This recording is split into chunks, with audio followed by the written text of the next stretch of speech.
చాలా గాఢ నిద్రలో ఉన్నాను. ఒళ్ళు తెలియని నిద్ర పట్టేసింది నాకు. నేను పొద్దున్నే 6 గంటలకి పాలవాడు బెల్లు కొడితే తలుపు తీశాను. నా ఇంటి లోపలికి పాల ప్యాకెట్ తీసుకుని ఉంటే తిరుమల గర్భగుడిలో ఉన్నటువంటి ఆ పరిమళం ఏదైతే ఉంటుందో నా ఇంటిలోకి ఇలాగా ఒక్కసారిగా వేగంగా దూసుకొచ్చేసింది. నా ఇల్లంతా కూడా పరిమళంతో నిండిపోయింది. ఏంటిది, గర్భగుడిలో ఉన్నంత వాసన వస్తుంది ఏంటి తిరుమలలో ఉన్నది అని నా ఇంటి గడప దాటి బయటికి వెళ్ళాను. నా ఇంటి గోడలన్నీ కూడా తలతలా మెరిసిపోతున్నాయండి. ఎప్పుడు లేదు. బయట తోటలో వెళ్తే మా ఇంటి పెరటి మొక్కలన్నీ కూడా బ్రహ్మాండంగా విరబూసేసి ఉన్నాయి. ఏంటిది, ఉపదేశం రాత్రి ఏమన్నా స్వామి గారి మా ఇంటికి వచ్చాడని నిద్రలో ఉన్నాను అని చూస్తే ఒక్కసారిగా ఒళ్ళు పులకాంకితం అయిపోయింది నాకు. రాత్రి స్వామి మా ఇంటికి వచ్చాడు, నాకు అర్థమైపోయింది. తలుపు తట్టాడు, నేను ముద్దు నిద్రలో ఉన్నాను. నీవే కదా స్వామి ఇంటికొచ్చింది, నిదురలో నేనుంటే తలుపు తట్టింది.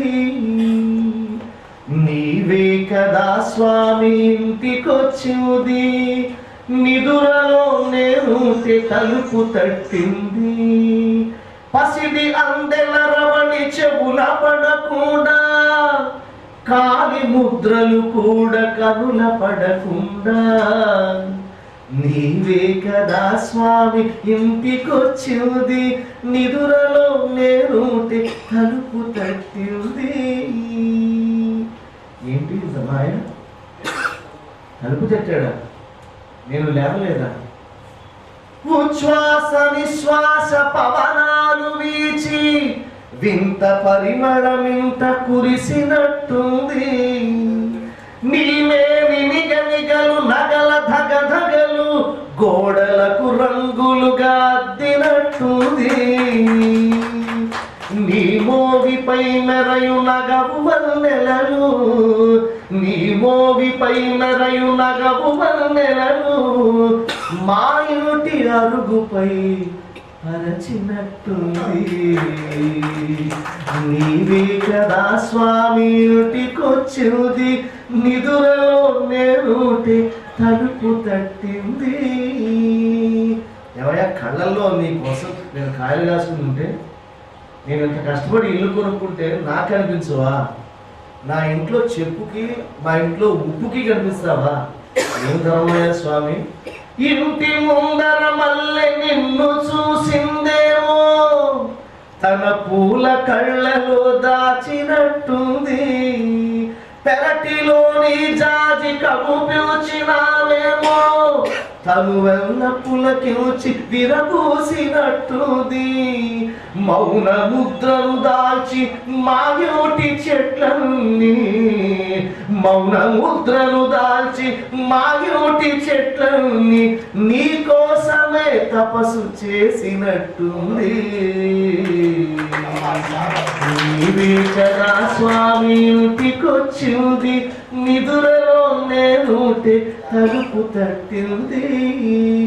మట్టి గోడలకేమో అదృష్టమిచ్చి, మాను మాకులకేమో సౌభాగ్యమిచ్చి, మట్టి గోడలకేమో అదృష్టమిచ్చి, మాను మాకులకేమో సౌభాగ్యమిచ్చి, మొద్దు నిద్దురలో నన్నేమో ముంచేసి మాయ చేస్తివి గదా మాయోటికొచ్చి. ఏ పాపిలో నేను నిన్ను కాంచనైతే, ఏ పాపిలో నేను నిన్ను కాంచనైతే, నా తండ్రి శ్రీనివాస నన్నేలు చిద్విలాస. నీవే కదా స్వామి ఇంటికొచ్చింది, నిదురలో నేనుంటే తలుపు తట్టింది. పసిడి అందెల రమణి చెవుల పడకుండా, కాలి ముద్రలు కూడా కనుల పడకుండా, నీవే కదా స్వామి ఇంటికొచ్చింది, నిదురలో నేను తలుపు మీ అందరి జీవితాల్లో ఉంటుంది నాకు తెలుసు. నేను పడుకున్నాను, పంపతీసి వచ్చి వెళ్ళిపోయాడా ఏంటి అని. ఎప్పుడు కూడా నిద్రలో కూడా తస్మాత్ జాగ్రత్త, తలుపు కొడతాడేమో అని వెయిట్ చేయండి. మనం కూడా పరమ భక్తులేమో ఎవడో తెలుసు కనుక. అంటే నమస్కారం అండి. ఇప్పుడు మరో భక్త మాట్లాడతారు. కార్యక్రమం నిర్వహిస్తారు. పూర్వాంధ్ర హిందూ పరిషత్ అధ్యక్షుడు శ్రీ ఒబిలిశెట్టి వెంకటేశ్వర గారు మాట్లాడారు.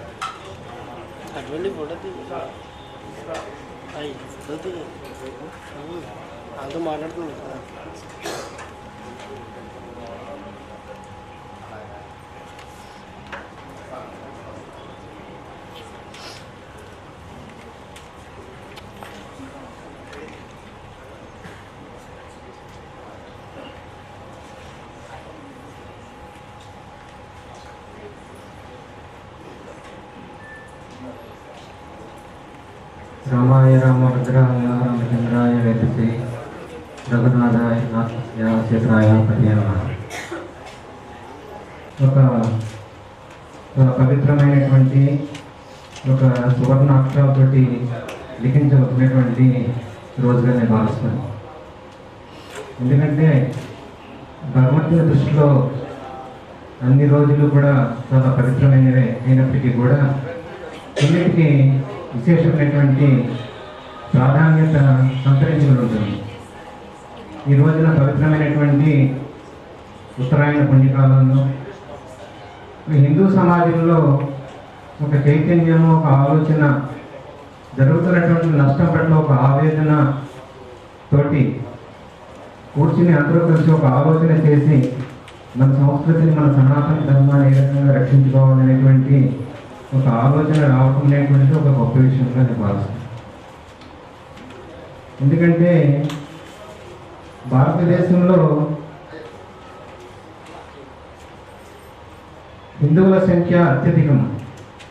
ప్రపంచ జనాభా మొత్తం 700 కోట్ల ప్రపంచ జనాభా ఉంటే ప్రపంచంలో హిందువులు సుమారుగా 100 కోట్ల మంది హిందువులు ఉన్నారు. అందులో 80-85% భారతదేశంలో ఉన్నారు. ఇక్కడ ప్రపంచంలో ఇంత జనాభా ఉన్నప్పటికీ కూడా మనం ప్రపంచ జనాభాలో 7వ వంతు ఉన్నప్పటికీ కూడా ఎక్కడ కూడా ప్రపంచంలో హిందూ దేశం అనేటువంటిది లేదు. బ్రిటిష్ వాళ్ళు ఈ భారతదేశాన్ని పరిపాలించి వెళ్ళిపోయేటప్పుడు ఈ దేశాన్ని ఏ కారణం చేత విడగొట్టారు అనేటువంటి ఒకసారి మనం ఆలోచించుకోవాలి. ఈ దేశాన్ని ఏ కారణం చేత విడగొట్టమని మహమ్మద్ అలీ అడిగాడు, ముస్లిమ్స్ అడిగారు. మాకు మహమ్మదీయులకు వేరే రాష్ట్రం కావాలి, మేము అధిక సంఖ్యలో ఉన్నాం కాబట్టి మేము కూడా స్వతంత్రంగా ఒక రాజ్యాన్ని ఏర్పాటు చేసుకుని, ఒక దేశాన్ని ఏర్పాటు చేసుకుని మేము బతుకుతాము. మాకు వేరే ఒక చట్టం కావాలి, ఒక వేరే రాజ్యం కావాలి అనేటువంటిది వాళ్ళ కోరిక. ఆ కోరికను అప్పుడు ఉన్నటువంటి కాంగ్రెస్ నాయకులు వాళ్ళకి ఎటువంటి దూరదృష్టి కూడా లేకుండా, వాళ్ళు ఏంటంటే ఒక ఉన్నతమైనటువంటి ఆశయాలు ఎటువంటివి కూడా ఏమీ లేకుండా కేవలం ఒక స్వార్థంతో వాళ్ళ యొక్క వ్యక్తిగతమైనటువంటి పేరు ప్రతిష్టల కోసం వాళ్ళు ఆలోచన చేసి ఒక పాకిస్తాన్ అనేటువంటి దేశాన్ని ఏర్పాటు చేశారు. పాకిస్తాన్ దేశం ఏర్పాటు చేస్తే అక్కడికి పాకిస్తాన్లో ఉన్నటువంటి, ఇక్కడ భారతదేశంలో ఉన్నటువంటి ఎవరైతే మన ప్రాంతంలో ఉన్నటువంటి ముస్లిమ్స్ ఎవరైతే ఉన్నారో పాకిస్తాన్ వెళ్ళిపోవడము, పాకిస్తాన్లో ఎవరైతే హిందువులు ఉన్నారో వాళ్ళు భారతదేశం రావడం అనేటువంటి ఒక ఆలోచన కూడా చేయబడింది. కానీ జరిగినటువంటి విషయం ఏంటంటే అక్కడ ఎవరెవరైతే హిందువులు ఉన్నారో వాళ్ళందరినీ కూడా చంపడం జరిగింది. ఇక్కడ ఎవరెవరైతే ముస్లిమ్స్ ఉన్నారో వాళ్ళందరినీ కూడా ఇక్కడే ఉండమని చెప్పి వాళ్ళకి ఇక్కడ సౌకర్యాలు కలగజేయడం జరిగింది. పాకిస్తాన్ ఇస్లామిక్ దేశంగా ప్రకటించుకున్నారు, కానీ భారతదేశం మటుకు సెక్యులర్ రాష్ట్రంగానే ఉండిపోయింది. భారతదేశం సెక్యులర్ రాష్ట్రంగా ఉన్న ఇబ్బంది లేదు. ఒక కుటుంబంలో 4 అన్నదమ్ములు ఉంటాము. ఎందుకంటే పార్సీలు వచ్చారు, ఇక్కడికి యూదులు వచ్చారు, సిరియన్ క్రిస్టియన్లు వచ్చారు, అందరూ కూడా వచ్చారు. హాయిగా వాళ్ళ యొక్క మతాలకు సంబంధించినటువంటి అనుష్ఠానాలు వాళ్ళు చేసుకుంటున్నారు, వాళ్ళు హాయిగా బతుకుతున్నారు, ఎటువంటి ఇబ్బంది కూడా లేదు. బాధ్యతలను వాళ్ళు నిర్వర్తించుకుంటుంటే అసలు ఏ రకమైనటువంటి ఇబ్బంది ఉండదు ఉమ్మడి కుటుంబం అయినప్పటికీ. కానీ ఆ నలుగురిలో ఒకళ్ళు నేనే గొప్పవాడిని, నా ప్రాధాన్యత అధికంగా ఉండాలి, నేను చెప్పిన మాటే వేదము, నా మాటే మిగతా వాళ్ళు వినాలి అనేటువంటి ఆలోచన ఒకళ్ళలో వచ్చినప్పుడు అప్పుడే తగాద ప్రారంభమవుతుందన్నమాట. భారతదేశంలో ఈ తగాద రావడానికి కూడా అదే కారణం. హిందువులు అన్ని మతాలన్నీ కూడా గౌరవిస్తాయి. స్వామి వివేకానంద కూడా చికాగో సభలో చెప్పింది అదే. అక్కడ అందరూ కూడా 1993 సెప్టెంబర్ 11వ తారీఖున అక్కడ ఉపన్యాసం జరిగినప్పుడు అక్కడ వచ్చినటువంటి వక్తలందరూ కూడా ఎవరి మతాల యొక్క గొప్పతనాన్ని వాళ్ళే చెప్పుకున్నారు. కానీ కేవలం మన భారతదేశం నుంచి వెళ్ళినటువంటి వివేకానంద మాత్రం ప్రపంచంలో ఉన్నటువంటి అన్ని మతాలన్నీ కూడా మేము అంగీకరిస్తాము, సమంగా గౌరవిస్తాం అనేటువంటి మాట చెప్పినటువంటి ఏకైక వక్త స్వామి వివేకానంద. అంటే భారత అనేదానికి మీకు 2-3 విషయాలు చెప్పి నేను ముగిస్తాను. సోనియా గాంధీ అధ్యక్షతన నేషనల్ అడ్వైజరీ కౌన్సిల్ అని ఉంటుంది, NAC. ఆ national advisory council prevention of communal and targeted violence act అనేటువంటిది ఒక మతహింస నిరోధక చట్టం అనేటువంటి ఒక చట్టాన్ని రూపకల్పన చేసింది, ముసాయిదాన్ని. ఆ చట్టం యొక్క సారాంశం ఏంటంటే, భారతదేశంలో కనుక 2 మతాల మధ్య కనుక ఘర్షణ జరిగినప్పుడు ఆ 2 మతాల మధ్య జరిగిన ఘర్షణలో ఒక హిందువు కనుక ఉండే కనుక హిందువే నేరస్తుడిగా అవుతాడు. అంటే నేరం ఎవరి వల్ల జరిగినప్పటికీ కూడా తగాదాలో హిందూ ఉంటే కనుక హిందువే నేరస్తుడిగా అవుతాడు అనమాట. అంటే ఒక మైనారిటీకి సంబంధించినటువంటి వ్యక్తి ఏ రకమైనటువంటి హిందువుల మీద తగాదు పెట్టినప్పటికీ కూడా ఎప్పుడు కూడా హిందువే నేరస్తుడు. అంటే ఒక హిందూ అనేటువంటి వాడు ఒక నేరమైనటువంటి గుణం గలవాడు అనేటువంటిది ఇక్కడ చాలా స్పష్టంగా చెప్తూ ఈ చట్టాన్ని అమలు చేయడం కోసం ఒక తీవ్రమైనటువంటి ప్రయత్నం కూడా చేశారు. అప్పుడు భారతదేశం నలుమూలలు కూడా నిరసన కార్యక్రమాలు చేపట్టడం జరిగింది. విశ్వ హిందూ పరిషత్ RSS ఆధ్వర్యంలో ఈ prevention of communal and targeted violence act అనేటువంటిది చాలా దారుణమైనటువంటిది. భారతీయ సమాజాన్ని హిందువులు హిందూవేతరులుగా విభజన చేసి సమాజాన్ని 2 ముక్కలు చేసి హిందూ సమాజాన్ని మీద దౌర్జన్యాలు చేయడం కోసం, దోపిడీలు చేయడం కోసం, హిందూ సమాజాన్ని మత మార్పులు చేయడం కోసం వాళ్ళకి లైసెన్స్ ఇస్తూ చేసినటువంటి చట్టం ఇది. కాబట్టి ఇది చాలా దుర్మార్గంగా ఉంది అని చెప్పి దీనిని వెంటనే వెనక్కి తీసుకోవాలని చెప్పి నిరసన కార్యక్రమాలు చేయడం జరిగింది. వాళ్ళు హాయిగా బతకాలి కాబట్టి, ప్రపంచం అంతా కూడా భారతదేశాన్ని మెచ్చుకోవాలి కాబట్టి వాళ్ళకు ఒక చట్టాన్ని చేసి వాళ్ళకు ఒక రక్షణ కల్పిస్తారంట. రక్షణ కల్పించాలంటే గత 30-40 సంవత్సరాలుగా భారతదేశంలో కనుక చరిత్ర కనుక మీరు చూసుకుంటే కనుక ఎక్కడ బాంబుకి వెళ్ళినా సరే ఆ బాంబు బ్లాస్ట్ కల్లా ఒక క్రైస్తవుడు ఒక ముస్లిం ఉంటాడు. మీకు తెలుసు కదా, ఎక్కడ బాంబు బ్లాస్ట్ జరగండి అక్కడ ఉండేటువంటి ఒక ఇస్లామిక్ తీవ్రవాద సంస్థ దాని వెనకాల ఉంటుంది. ఈ తీవ్రవాద కార్యక్రమాలు అనిపిస్తే బాంబేలో జరిగినటువంటి బాంబు బ్లాస్ట్ ఎవరు చేశారు, కాశీలో జరిగినటువంటి బాంబు బ్లాస్ట్ ఎవరు చేశారు, బెంగళూరులో జరిగింది ఎవరు చేశారు, హైదరాబాద్లో జరిగినటువంటి బాంబు బ్లాస్ట్ ఎవరు చేశారు, భారతదేశంలో నలుమూల జరుగుతున్నటువంటి బాంబు బ్లాస్టులు ఎవరు ఉంటున్నారు, వాళ్ళకి రక్షణ కల్పించడం ఏంటి? ఎవరైతే తీవ్రవాదులు ఉన్నారో వాళ్ళకి రక్షణ కల్పిస్తారు. నిన్న కాకుండా తిరుపతి దగ్గర పుత్తూరులో తీవ్రవాదుల్ని పట్టుకున్న సంఘటన అందరికీ కూడా తెలుసు కదా. అటువంటిది ప్రపంచవ్యాప్తంగా ఉన్నటువంటి హిందువులందరికీ కూడా ఆధ్యాత్మిక క్షేత్రమైనటువంటి ఒక తిరుమల తిరుపతిలో ఒక ఇస్లామిక్ యూనివర్సిటీ పేరు మీద ఒకటి పెట్టి అక్కడ తీవ్రవాద శిక్షణా కేంద్రాన్ని తయారు చేస్తున్నారు. పైకి చెప్పేది పేదవాళ్ళకి, పేద ముస్లిం ఆడపిల్లలకి విద్య కోసమా? పేద ముస్లిం ఆడపిల్లల విద్య కోసం చెప్పి 7 అంతస్తుల భవనం కావాలా? గ్రానైట్ రాళ్ళతో పరిచినటువంటి బిల్డింగ్ కావాలా? అన్ని కూడా సెంట్రల్ ఏసీ తోటి ఉన్నటువంటి ఎయిర్ కండిషన్ రూమ్లు కావాలని అంటే ముస్లిం ఆడపిల్లలకి అన్ని సౌకర్యాలు కలగజేస్తున్నారా? పేరుకు మట్టుకు చెప్పేది పేద పిల్లల కోసం, విద్యార్థుల కోసం చెప్పినటువంటి యూనివర్సిటీ పేరు పెట్టారు. అక్కడ ఇచ్చేటువంటిది ఏంటంటే తీవ్రవాదం యొక్క శిక్షణది. తీవ్రవాద శిక్షణా కేంద్రాన్ని అక్కడ పెట్టి ప్రతినిత్యము కూడా వెళ్ళేటువంటి లక్షలాది భక్తులు ఎవరైతే ఉన్నారో భారతదేశం నుంచి ఒక ప్రపంచవ్యాప్తంగా వచ్చేటువంటి తిరుమల తిరుపతి వచ్చే భక్తులు ఏదైతున్నారో వాళ్ళకి ఒక థ్రెటనింగ్ గా తయారయ్యేటువంటి పరిస్థితి అక్కడ ఏర్పాటు చేస్తున్నారు. అంటే ఇంకేలో ఎందుకంటే మన పాపులేషన్ చూసుకోండి, అది హిందువులకి ఒక కుటుంబ నియంత్రణ అనేటువంటిది ఉంది. ఎవరికి ఇక్కడ ఉన్న కుటుంబాలు ఎవరైనా చెప్పండి, ఒకళ్ళైనా ఇద్దరు మించి కన్నవాళ్ళు ఎవరైనా ఇక్కడ ఉన్నారా? ఎవరు కూడా లేరు. అందరికి 1, 2 అసలు 3 అనేది ప్రశ్న లేదు. అసలు 2 ఆడపిల్లలు పుట్టినా, 2 మగ పిల్లలు పుట్టినా వెంటనే ఇంకో వాళ్ళ కోసం చూడటం అనేది అసలు ప్రశ్న లేదు. అసలు కేవలం 1 అరతోటి ఆగిపోతున్నారు. ఈ 1 అరతోటి ఆగిపోయేతో వాళ్ళకి కుటుంబ నియంత్రణ లేదు. వాళ్ళు 2 పెళ్ళిళ్ళు చేసుకోవచ్చు, 3 పెళ్ళిళ్ళు చేసుకోవచ్చు, 4 పెళ్ళిళ్ళు చేసుకోవచ్చు. ఒక్కొక్క పెళ్ళ నుంచి 4 పిల్లల్ని కనొచ్చు.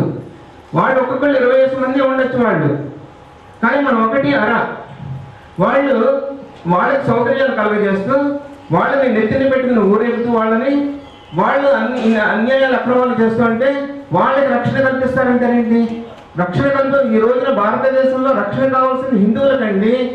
హిందువులకి రక్షణ కావాలి. ఈ రోజున భారతదేశంలో ఉంటున్నాం మనం. ఇది భారతదేశంలో ఉంటే ఒక హిందూ ఉత్సవాన్ని చేసుకోవాలంటే కనుక ఈశాన్య రాష్ట్రాల్లో క్రైస్తవ మిషనరీల యొక్క పర్మిషన్ తీసుకుని అక్కడ ఉత్సవాలు, అమ్మవారి ఉత్సవాలు చేసుకోవాల్సిన పరిస్థితి ఏర్పడింది. జమ్మూ ఈ సభకు చేసిన హిందూ సోదరి మనందరికి కూడా అంజలి. అలాగే ఒకవేళ ఇది నిర్వహణలో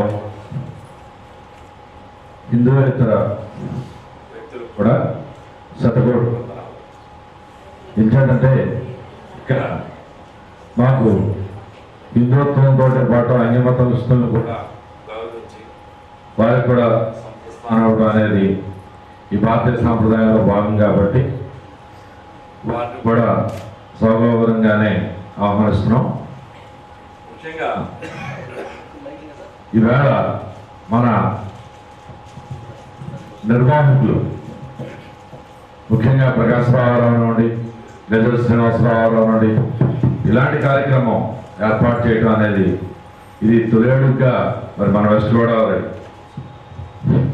దేవాలయం నుంచి ప్రారంభించడం అనేది చాలా ఆనందదాయకం.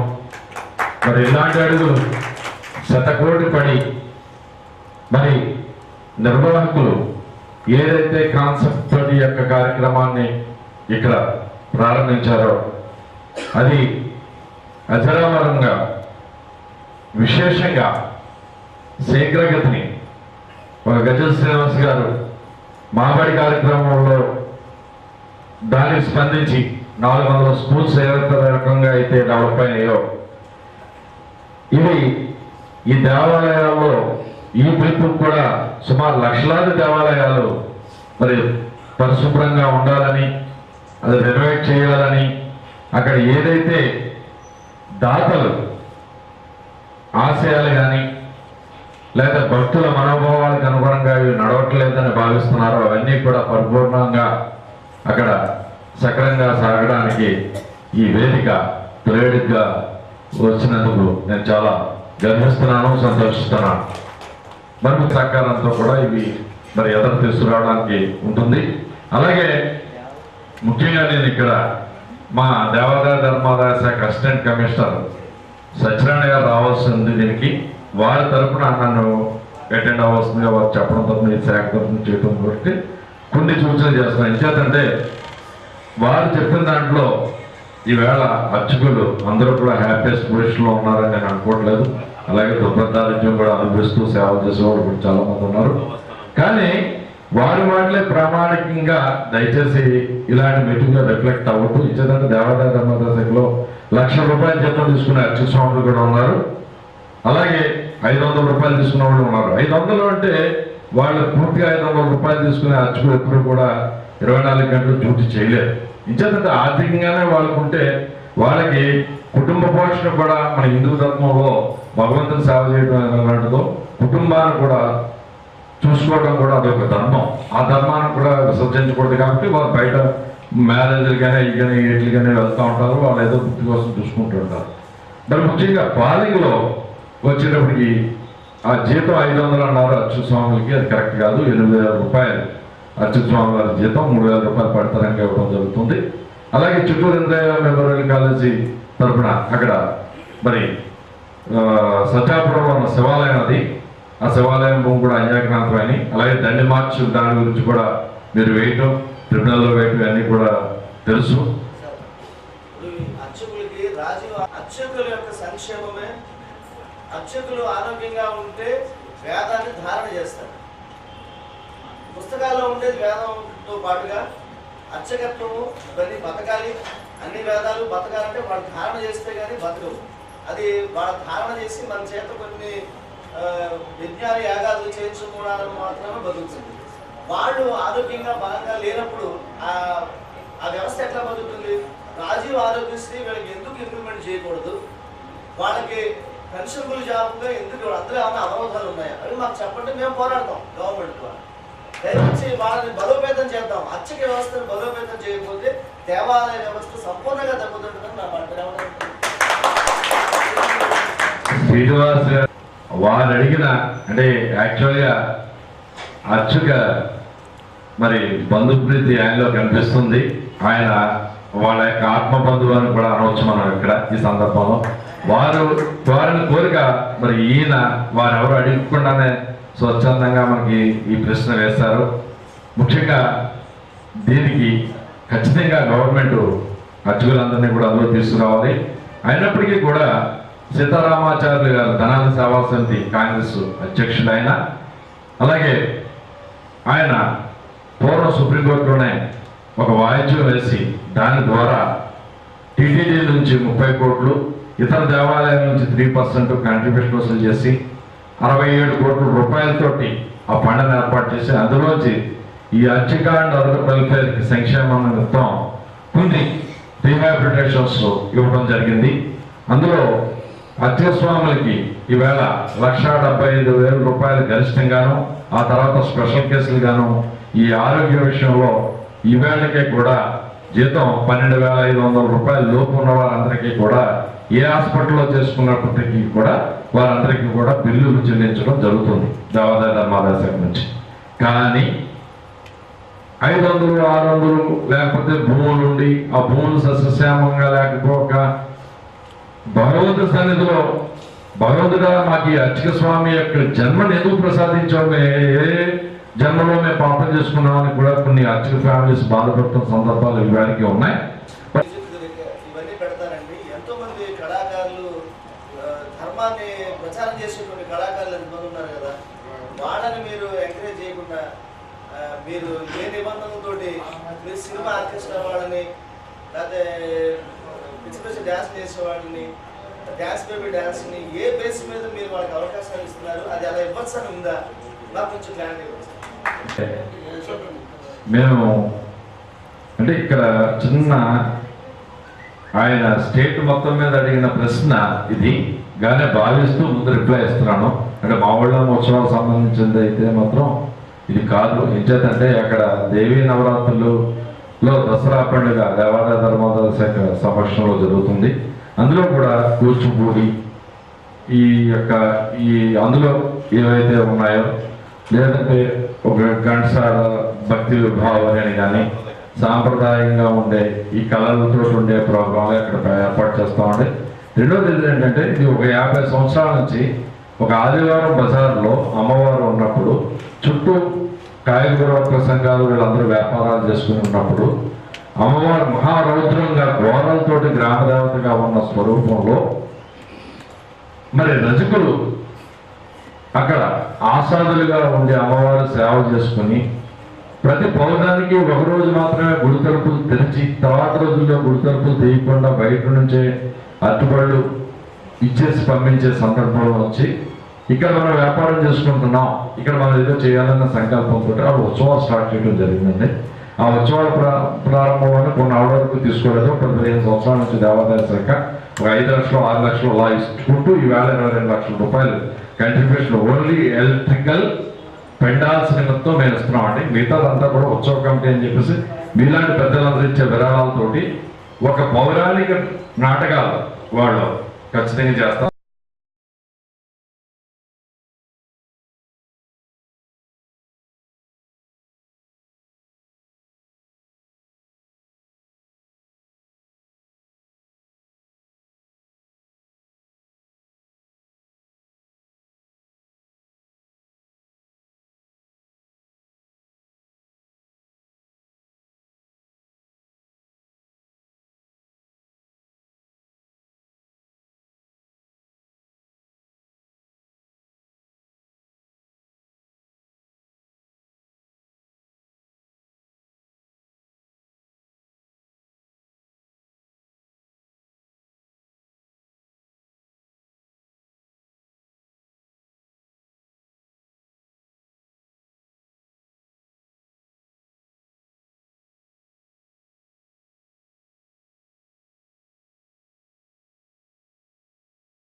నిదురలో నేనుంటే తలుపు తట్టింది, మట్టి గోడలకేమో అదృష్టమిచ్చి మాకులకే దేవాలయ ధర్మానికి సంబంధం లేనివి వేయడం వలన అది మీరు ఎందుకు ఖండించరు? ఉత్సవ కమిటీ చెప్పినా కూడా మీరు ఖండించాల్సిన పరిస్థితి కానీ ఉందా? అది మీ చేతుల్లో ఉందా లేదా? కంప్లీట్ గా ప్రజల నుంచి రావాలి. ఎలా ఉంటుందంటే మంచి చేసే మాత్ర చాలా విషంగా ఉంటుంది, చెడుగా. చెడు చేసే ఏదైనా చాలా తీయగా ఉంటుంది. ఇలాగా ఈ ప్రజలు ఈ జాతరలకు కానీ ఇవి కానీ ఎలా తయారయ్యారంటే ఒక రికార్డింగ్ డ్యాన్స్, లేకపోతే ఒక కోయి డ్యాన్స్, లేకపోతే ఒక కుజ్జా డ్యాన్స్, ఇలాంటి వాటికి చూడడానికి ఎంకరేజింగ్గా ఉన్నంత ఇది ఆధ్యాత్మికంగా ఈవేళ రూపాయల్లో కొలవలేం, కానీ ఒక 50,000 రూపాయలు పెట్టి చక్కగా ఒక భరతనాట్యం పెద్ద పెద్ద ప్రముఖుల్ని కనుక మనం తీసుకొచ్చి పెట్టినట్లయితే 10 మంది కూడా అక్కడ ఉండటం లేదనేది చాలా దౌర్భాగ్యం. కళల యొక్క ఆదరణ అంటే ఎక్కడైనా ఇలాంటి చోట ఒక ఒక హాల్ చూసుకుని లేకపోతే రవీంద్ర భారతిలోనూ పెడితే మాత్రం అక్కడికి ఏరుకొని వస్తారు, ఇంకా అందులో డౌట్ లేదు. అక్కడ వరకు బాగానే ఉంది. మరి సురభి డ్రామాలకు కానీ ఇట్లకి కానీ ఆదరణ అంతగా తగ్గుతుంది.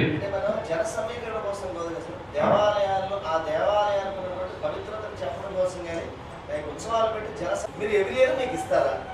ఎవరు ఇస్తారు?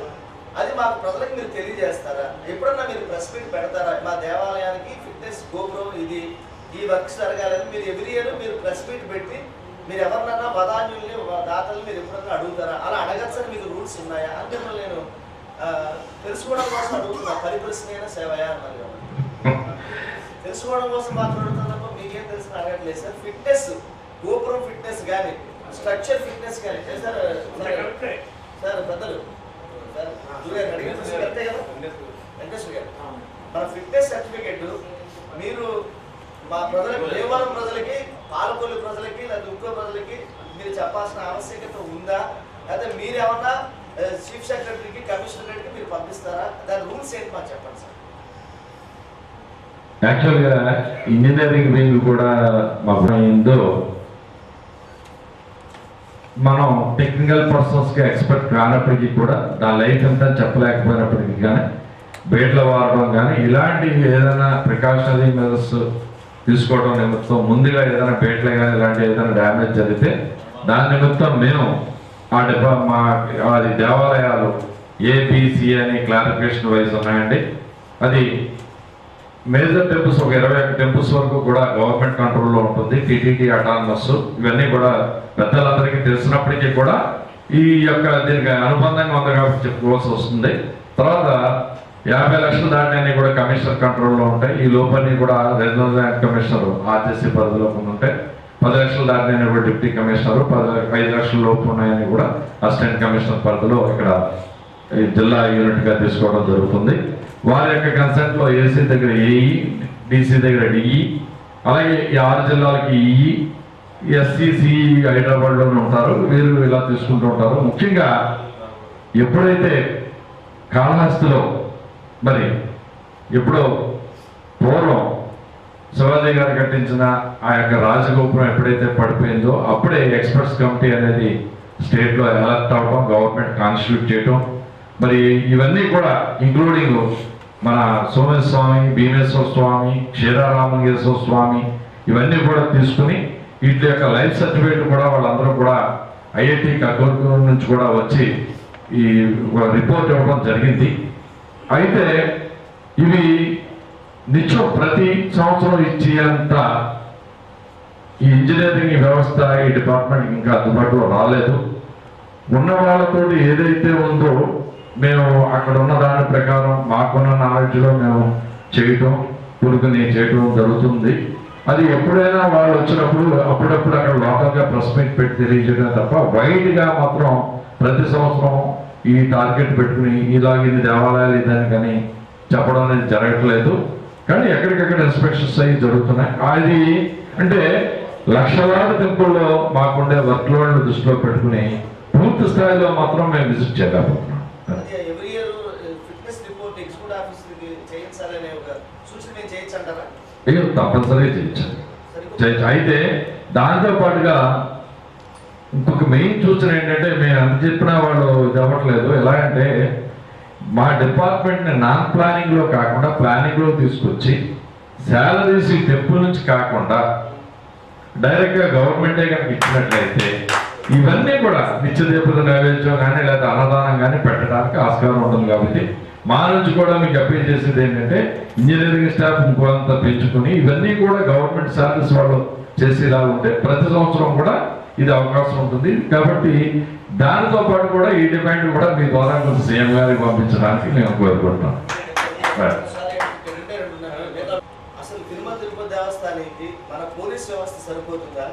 ఇప్పుడు ఇన్ని పంచారామ క్షేత్రాలు ఉన్నాయి, వీటికి స్పెషల్ సెక్యూరిటీ ఫోర్స్ మీకు పోలీసు వ్యవస్థ కానీ లేకపోతే హిందూ టెంపుల్స్ పోలీస్ అనే వ్యవస్థ మనం తయారు చేసుకోవడానికి ఆస్కారం ఉందా? అలా చేయాల్సిన ఆవశ్యకత ఉందా లేదా?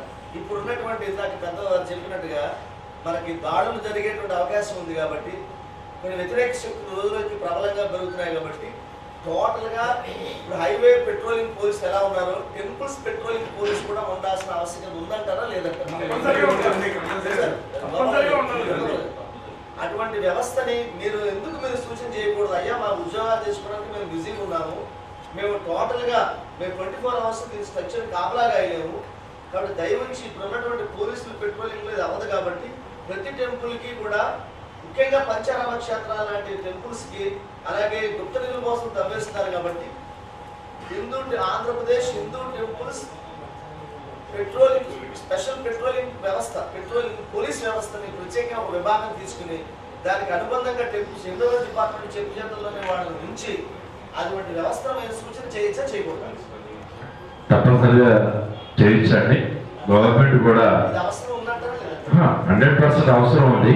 అయితే సాధ్యాసాధ్యాల గురించి చిన్న విశ్లేషణ.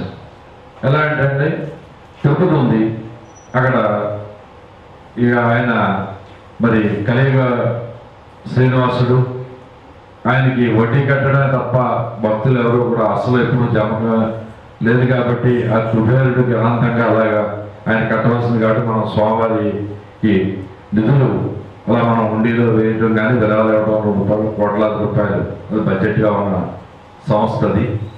దానికి మరి వెపన్స్ తోటి సెక్యూరిటీ ఏర్పాటు చేసినప్పటికీ కూడా ఆ దేవాలయం నుంచి దానికి నిధులు మళ్లించుకోవాలా, అది ఏ విధమైన ఇబ్బంది లేదు. ఒకసారి ఎలా వచ్చారు కాబట్టి గజల శ్రీనివాస్ గారు మా అమ్మవారిని కూడా ఒకసారి దర్శించుకోవాల్సిందిగా కూడా మనం చేస్తున్నాను. అండ్ ఇందులో ఆ మాట ఎందుకన్నా అంటే, ఈవేళ అమ్మవారికి స్వర్ణమయం చేయాలనే నగసక పర్యంతం కాన్సెప్ట్ తోటి బంగారం చేయాలనే కార్యక్రమంతో 2 సంవత్సరాల కిందట ఇక్కడ ఎమ్మెల్యే గారు గ్రామ పెద్దలు అందరూ కలిసి మరి బంగారం చేయాలనే కాన్సెప్ట్ తోటి గోల్డ్ని తీసుకుని భక్తుల నుంచి అది ఆభరణాల రూపంలో అమ్మవారు చేయడం జరిగింది. ఈవేళ 45 కేజీల బంగారం 365 రోజులు కూడా అమ్మవారి ఒంటి మీద ఉంటుంది. 200 కేజీలు వెండి ఉంటుంది. మరి చూడడానికి చాలా అమ్మవారు చాలా మరి కొత్తగా చూసేవారైతే ఒక రోజు అక్కడ ఉంచేసినా సరే మరి మన గర్మేల ఆయన చెప్పినట్లుగా కాకుండా ఈ క్షుద్ర మాత్రం కూడా మర్చిపోయి అమ్మవారిని లేనైపోయేంత పరిస్థితుల్లో ఉంటుంది. ఫస్ట్ టైం చూడవచ్చు. ఇలాంటి దానికి కాస్త ప్రొడక్షన్ ఇవ్వండి అయ్యా అని చెప్పేసి మేము మా తరఫున మేము పోలీస్ డిపార్ట్మెంట్ని కోరటం జరిగింది. పోలీస్ డిపార్ట్మెంట్ వారు ఒక 8 మందిని వెపన్స్ ఇస్తూ మీకు ఇస్తాం. ఇది 3 years బ్యాక్ జరిగిన కరస్పాండెన్స్ అండి. పిల్లల చైతన్యం తీసుకురావడానికి మీ చేతిలో ఉన్న పవర్ కదా అది హైదరాబాద్ నుంచి ఆట రావట్లేదు కదా. అంటే నేను అంత కమిషన్ అందరికీ కూడా నేను ఉత్తరం రాస్తాను సార్ మా సివిల్ టెంపుల్స్ పక్షాన. ఇప్పుడు సంక్రాంతికి పెయింటింగ్ కాంపిటీషన్ పెట్టడం, దేవాలయాలకు సంబంధించింది, అలాగే పౌరాణిక నాటకాలకు సంబంధించిన పాత్రలు వేసుకుని పిల్లలకు ఫ్యాషన్ ప్యారెంట్ లాగా పెట్టండి. హనుమంతుడి వేషము, సీతాదేవి వేషము, శబరి వేషము, గరుత్మంతుడి వేషం పెడితే ఎంతమంది పిల్లలు పాల్గొంటారు? బాలకృష్ణుడు కృష్ణాష్టమి రోజు పెట్టచ్చు, శివుడు రోజు అనేక మంది శివుడిని శివరాత్రి తీసుకురారు. అలాగే మావుళ్ళమ్మ ఉత్సవం రోజుని అమ్మవారు అట్లాగా మీరు తయారయ్యండి అని చెప్తే ఎంతమంది పిల్లలు, వేలాది మంది పిల్లలు తయారై వస్తారు కదండి. పిల్లలకి ఎంత అవేర్నెస్ జరుగుతుంది. ఇప్పుడు ఈ తరం మరో తరానికి పెద్ద చాలా ఆవేదన కూడా చెప్పారు ఆయన ఇందాక ముఖర్జీ చెప్పారు. నెక్స్ట్ పిల్లలకి మనం ఏమగలుగుతున్నామండి, వాళ్ళకి ఏమైనా అవగాహన ఇస్తున్నామా? నేను శివ టెంపుల్ మీద సింపోజియం పెడితే ఇప్పుడు మనం అందరూ అర్థం చేసి పిల్లలకి శివ టెంపుల్స్ మీద పెయింటింగ్ కాంపిటీషన్ పెడితే పిల్లలందరూ కూడా వెతికారు టెంపుల్స్ బొమ్మలు. ఎంత బాగా వేశారంటే టెంపుల్ కింద పళ్ళ కొట్టు అమ్ముతున్నట్టు, అంటే ముసలాడు ఎవరో గంప పట్టుకున్నట్టు, ఇవన్నీ ఎంత చక్కగా వేశారో పిల్లలు చూస్తారు కదా. మన టెంపుల్కి వెళ్తే ఇవన్నీ చూడాలన్నమాట, అమ్మని వెళ్ళి చూస్తారు. కానీ ఇవన్నీ మీరు దయవంచి మీ చేతిలో ఉన్నది కాబట్టి ఒక ఎగ్జాంపులరీగా ఒకటి చేసి చూడండి సార్. మావళ్ళం టెంపుల్ కానీ, సోమేశ్వరం టెంపుల్ కానీ, పెద్దలందరూ ఉన్నారు, చాంబర్ కామర్స్ వాళ్ళందరూ కూడా మీకు ప్రోత్సాహం ఉంటారు. మేము కూడా మా శివ టెంపుల్కి కావాలంటే మేము కొంత ఆర్థికమైనటువంటి సహాయం కూడా మీకు అందజేయడానికి మేము ప్రయత్నం చేస్తాం సార్. తప్పకుండా కొంచెం ట్రయల్గా ఒకటి చేసి చూడండి సార్, దయచేసి నెక్స్ట్ జనరేషన్ చేయించండి సార్ ప్లీజ్. సంతోషం అండి. ఇంకేంటంటే మావుళ్ళమ్మ దేవస్థానానికి సంబంధించినంత వరకు ఫైనాన్షియల్ అసిస్టెన్సీ మీరు చెప్పిన దానికి అయితే అంటే ప్రొజెక్ట్ చేస్తున్నారనే భావన ఏమో కాదు. ఏంటంటే అంతకంటే పూర్గా ఉన్న టెంపుల్స్ వరకు చేస్తే బాగుంటుంది. మా టెంపుల్స్లో అలాంటి ఇబ్బంది ఏముండదు. ఈ ముగ్గుల పోటీలు ఇలాంటివి మేము కండక్ట్ చేయడం జరుగుతుంది. అది కాకుండా ముఖ్యంగా ఈ మధ్యకాలంలో సామూహిక వ్రతాలు, సామూహిక కుంకుమార్చన, సామూహిక అక్షరాభ్యాసం ఇలాంటి కార్యక్రమాలు తీసుకురావడం అవేర్నెస్గా మేము పెట్టుకున్నామండి. అంటే బాసంలో జరిగే పౌర్ణమికి ఇక్కడ మనం అదే రోజున సామూహిక అక్షరాభ్యాసం అని పెట్టి అక్కడ నుంచి తాళ్ళు ఫోటోలు అవన్నీ తీసుకొచ్చి ఇలాంటి కార్యక్రమం చేస్తాం. అదే కాకుండా మీరు చెప్పిన కాన్సెప్ట్ ప్రకారం కనుక మనం ఇలాగ వేషధారణలో కూడా మనం తీసుకురాగలిగితే అదే మీరు అనేది ఏంటంటే ఇప్పుడు రాబోయే జనరేషన్కి మన యొక్క సాంప్రదాయం దూరం అవ్వకుండా అది కళ్ళ కట్టినట్టు కనపడేలా చేయడం అనేది ఇది చాలా మంచి సూచన. తప్పనిసరిగా నేను పరిగణలో తీసుకుంటాం. ఇది ఫైనాన్షియల్ అసిస్టెన్స్ ఎవరికైనా దేవస్థానాలు అన్నింటిలో కూడా ఈ ధార్మిక పరిషత్ యొక్క ఆధ్వర్యంలో ఈ యొక్క అర్చక స్వాములకి ఏదైతే ఈ యొక్క ఇందులో ఆగమాలు ఏవైతే ఉన్నాయో శైవాగమం కానీ లేకపోతే వైఖానసం కానీ లేదా పంచరాత్నం కానీ లేదా గ్రామ దేవతాచారం కానీ వీటిల్లో కూడా చిన్నప్పటి నుంచి ఉండే గురుకులాలు ఏర్పాటు చేయడం జరుగుతుంది. మరి ఇంచేతంటే మీలాంటి పెద్దలు ఇలా కనుక తీసుకున్నట్లయితే ఇందులో కూడా మీరు కూడా దీని నుంచి ఈ సేవ ఆంధ్రప్రదేశ్లో భాగంగానే కూడా కొంత ఎక్కడైనా గురుకులాలు కనుక మీరు మీ అంటే సామాజిక బాధ్యతగా మీరు కూడా గురుకులాలు ఏర్పాటు చేస్తే అందులో కూడా చాలామంది సుశిక్షితులైన ఈ వేద పండితులు కానివ్వండి లేదా అర్చక స్వాములు కానివ్వండి వస్తే సమాజానికి కూడా ఏం చేద్దంటే ఈవేళ ఏ రీజియన్ కోరుకోదు, ఒక్క హిందూ మతం మాత్రమే కోరుకుంటుంది. ఉదయం లాగానే అలా గుడ్డలు దిగానే మన అర్చక స్వాములు ఏం చెప్తారంటే సర్వజనో సుఖనో భవంతో చెప్తారు. అంటే లోకంలో ఉన్న సమస్త మానవాళి కూడా అందరూ సుభిక్షంగా ఉండాలి, అందరూ బాగుండాలి, ఆరోగ్యాలతో కోరుకునేది ఒక్క హిందూ మతం ఒక్కటే. ఇలాంటి మతాన్ని మనం పరిరక్షించుకోవాలి.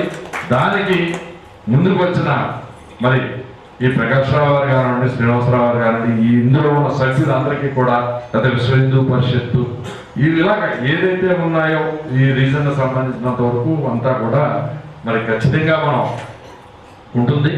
అలాగే ఏదైనా సరే రాజ్యాంగ స్ఫూర్తికి వ్యతిరేకంగా కూడా మనం నడవకూడదు.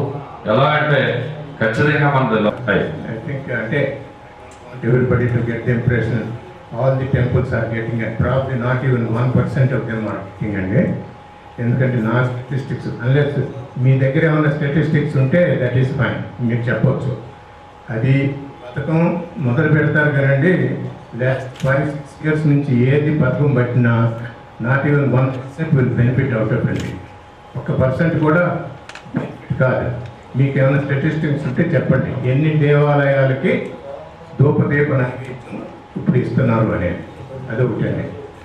రెండోది తమరు అంటే ఇంకొక వన్ ఆఫ్ ది సజెషన్స్,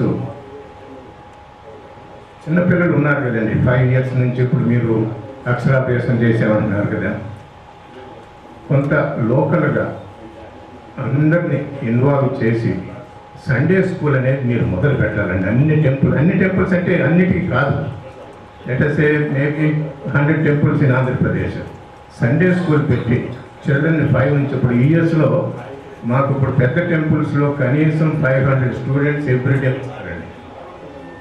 అది మనం మొదలెట్టాలి. వచ్చినా లేకపోయినా ఒక సంవత్సరం ఎక్స్పెరిమెంట్ చేయాలన్నమాట. చేసేస్తే మెల్లిగా మన పిల్లల్ని పంపుతుంటాం అన్నమాట ఏదో ఒక విధంగా. అది కూడా కొంచెం చేయమంటాం. ఇప్పుడు భారతదేశం హిందూ దేశం అండి. ఇది కించపరిచేది కాదండి. అన్ని మతాలు ఒకటి కాదండి. మీరు ఖురాన్ చదవండి, బైబిల్ చదవండి. Basically they will ask you to destroy the temples, destroy the idols, kill the people, about it, pull the nails. I can give you any number of passages from all the scriptures. తమరు కానీ ఎవరు కానీ ఏ హిందూ కూడా they should not be under the illusion అన్ని మతాలు ఒకటే అనేది కాదు. మనం బోర్డుల మీద పెడతాం క్రిస్మస్కి శుభాకాంక్షలు, ఈద్కి శుభాకాంక్షలు. చెప్పండి ఎవరు పెడతారు? మన సంక్రాంతికి కానీ దీపావళికి కానీ దేనికని అదర్ రిలీజన్స్ వాళ్ళు ఎవరైనా పెడతారా? నేను పెట్టండి. So let us not think all the religions are same. కొద్దిగా థింక్ చేయండి. ఎందుకంటే ఇట్స్ నాట్ ప్రాపర్. మనం ఈ అయితే అందరూ వెళ్ళిపోతారు, అందరూ అయితే అదే. మళ్ళీ తర్వాత మన పిల్లలే ఇక క్రిస్టియన్ చేసుకుంటాడు అనుకోండి. ఇప్పుడు వరకునేమో అందరి మతాలు మనం మంచిగా ఉన్నాయి అని చెప్పాము. దెన్ మన పిల్లలు వచ్చి నేను ఎవరినో చేసుకున్నట్టు అయ్యో అంటాం. మరి నాన్న నువ్వే కదా చెప్పింది అన్ని మతాలు సేమ్ అని, ఇవాళ ఏంటి ఇట్లా అంటున్నారని. సో అందుకని కొంచెం మనం అంతా థింక్ చేయాలండి. ఇంకొక అందరికి ఇన్ఫర్మేషన్ ఏమిటంటే, ఇప్పుడు బహుశా మీ అందరికీ తెలుసు, లాస్ట్ డిసెంబర్ 2012లో దయానంద సరస్వతి గారు, స్వామి పరమానందానంద సరస్వతి గారు ఫైల్ కేసు అండి ఎండోమెంట్ మీద రద్దు చేయమని సుప్రీంకోర్టులో కేసు ఉంది. ఇప్పుడు సుబ్రహ్మణ్య స్వామి గారు is going to defend that case.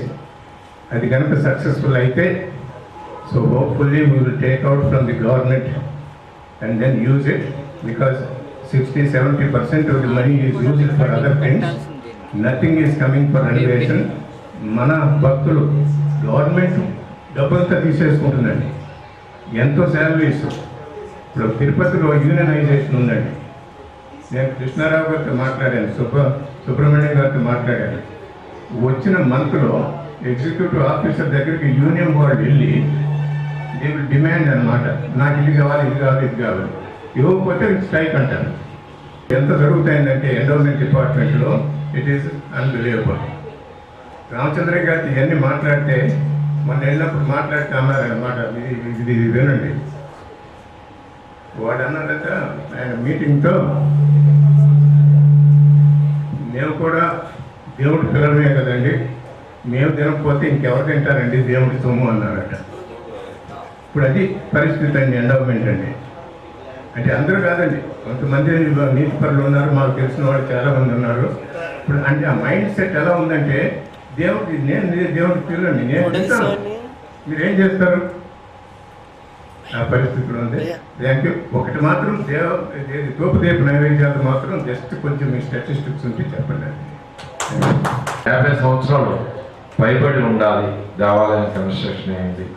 అది కూడా సిమెంట్ కట్టడం ఉండకూడదు, రాతి కట్టడం ఉండబడాలి అని చెప్పేసి నిర్దిష్టంగా గైడ్లైన్స్ కనుక ఫ్రేమ్ చేసుకుని తీసుకున్నట్లయితే 24 టెంపుల్స్ మాత్రమే ప్రారంభంలో రావడం జరిగిందండి.